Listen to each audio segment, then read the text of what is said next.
नमस्कार विद्यार्थी मित्रों, हम पढ़ रहे हैं युगपत समीकरण और प्रकीर्णन प्रश्न संग्रह 5 का प्रश्न दूसरा और दूसरे का तीसरा। दूसरा प्रश्न कहता है निम्नलिखित युगपत समीकरण को हल कीजिए। आप में केवल एक ही विधि है, विलोपन विधि। इसके पहले भी मैंने सवाल बताया था, इसके दो ही सवाल बताया था, तीसरा सवाल आज आपको बता रहा हूं। विलोपन विधि में मैंने बताया था कि पहली बात यह कि मैं x को गायब करूं या y को हटाऊं, मतलब गायब करना, विलोपन मतलब विलुप्त करना, हटा देना। तो मैं यहां y को हटाना चाहता हूं। अब दूसरी बात मैंने बताया था कि दोनों समीकरणों में y के गुणांक को समान करते हैं। यहां पर y का गुणांक 1 और यहां पर ऋण 3 है, तो हम इसका भी 3 करेंगे। ऋण से मतलब नहीं, 3 कहिए, 1 और 3, तो हम इसका 3 करेंगे। समीकरण नंबर 1 में y का गुणांक 3 करने के लिए समीकरण नंबर 1 के दोनों पक्षों में 3 से गुणा करना पड़ेगा। तो लिखेंगे समीकरण 1 गुणे 3। 1 गुणे 3 का मतलब हो गया समीकरण 1 में 3 का गुणा करने पर तो हो गया 3x धन 3y, 3x और प्लस 3y बराबर हो गया 3 का 11 में गुणा किया, 11 3 33, और इस समीकरण का नंबर भी चेंज, तीसरा समीकरण लिखा। अब हमने इसको लिखा 2x ऋण 3y बराबर, यहां पर हमने सीधा सीधा 7 लिखा और ये समीकरण नंबर 2, इसमें कोई बदलाव नहीं किया। शायद पहले ही मैंने आपको बताया है सवाल, फिर से एक बार और देख लीजिए। अब देखिए यहां 3 प्लस और 3 माइनस, अर्थात यह जो है चिन्ह विपरीत हो गए तो ये जुड़ जाएगा। समीकरण 3 और प्लस 2, 3 में 2 को जोड़ दिया, ये घट गया। यहां हो गया 5x बराबर, इसको भी जोड़िए तो 7 और 3 10 को शून्य हासिल हुआ, 1 3 और 1 4 40, इसलिए x बराबर 40 में हमने 5 का भाग दे दिया, तो 5 अट्ठे 40, x बराबर हो गया 8। अब इस x का मान समीकरण 1 2 3 में रखेंगे और हम y का मान निकालेंगे। तो हमने x का मान समीकरण 1 में रख दिया, का मान समीकरण 1 में रखने पर अब जब 1 में रख दिया तो एक क्या है, x प्लस वाई बराबर 11, यही है। अब x की यहाँ 8 रख दिया, 8 प्लस वाई बराबर 11, पक्षांतर कर दिया इसको, तो y बराबर हो जाएगा 11 और माइनस 8, तो y बराबर हो गया 3। अब हमें हल समीकरण लिखना है। हल समीकरण मैं यहां लिख दे रहा हूं, हल समीकरण क्या हो गया, पहले x को लिखेंगे 8 और 3, इसको पहले भी मैंने बताया है, फिर बताया, और इसको बहुत ध्यान से आप लोग देखिए, और इसके आगे का सवाल मैं आपको अभी बता रहा हूं, उसको देखिए। देखिए अगला सवाल देखिए, यहां पर है 2x धन y बराबर ऋण 2 और 3x ऋण y बराबर 7।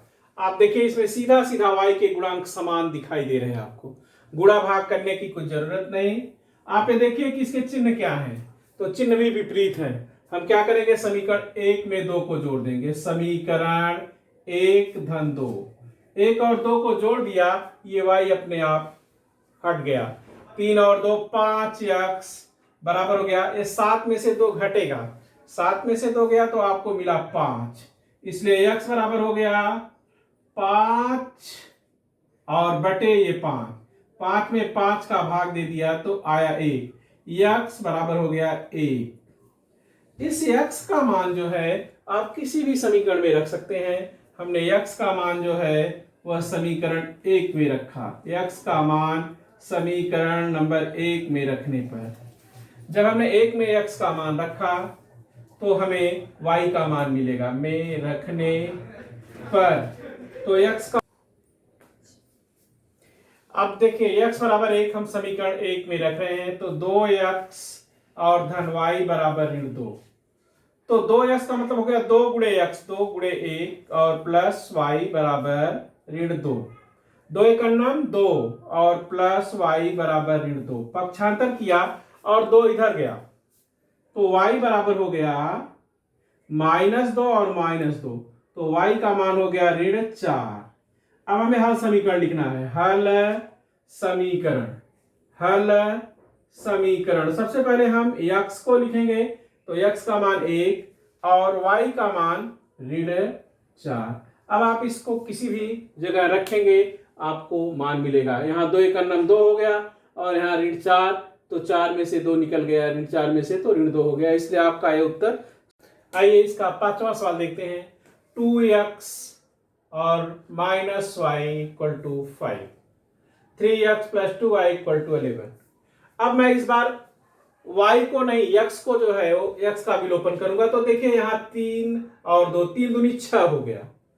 x का गुणांक करने के लिए, x का गुणांक समान करने के लिए हमको दोनों का गुणांक 6 लेना पड़ेगा। तो 3 का 2 में गुणा किया तो 3 दूनी 6, तो इसको इस तरह लिखेंगे, समीकरण 1 गुणे 3, 1 में इस 3 से गुणा करेंगे, तथा समीकरण 2 गुणे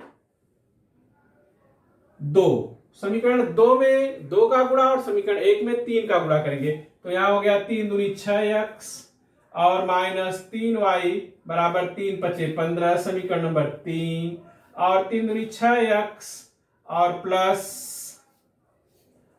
2 दूनी 4y और ये बराबर हो गया 11 दूनी 22, समीकरण नंबर 4।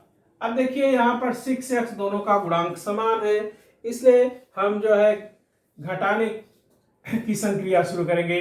तो समीकरण 3 और -4, 3 और 4 में से 4 को घटाया, ये चिन्ह बदल गया, ये घट गया। अब यहाँ 4 और 3 हो गया, -7y बराबर हो गया 22, 22 में से 15 निकल जाएगा, तो 15 और 7 22, -7, इस माइनस से यह माइनस कट गया, इसलिए 7y और बराबर हो गया 7। तो y का मान हो गया 7 और बटे 7, एक कट गया, y बराबर हो गया 1। अब इस y का मान हम समीकरण 1 में रखेंगे और हम x का मान निकालेंगे। तो y का मान समीकरण 1 में रखने पर, समीकरण 1 में रखने पर समीकरण 1 क्या है, 2x ऋण y और बराबर है 5। तो 2x और -1 बराबर 5, इसलिए 2x बराबर होगा, पक्षांतर करेंगे तो 5 और 1 प्लस हो जाएगा, 5 + 1 यहां लिख रहे हैं। इसके बाद 2x बराबर हो गया 6, 2x बराबर 6, इसलिए x बराबर हो गया 6 में हमने 2 का भाग दिया 3, x बराबर हो गया 3। हल समीकरण पहले हमने x को लिखा 3 और फिर y को लिखा 1, 3 और 1, इस तरह से सवाल को सॉल्व किया। एक सवाल है, आप उसको कर लेंगे। बस आज यहीं तक, धन्यवाद।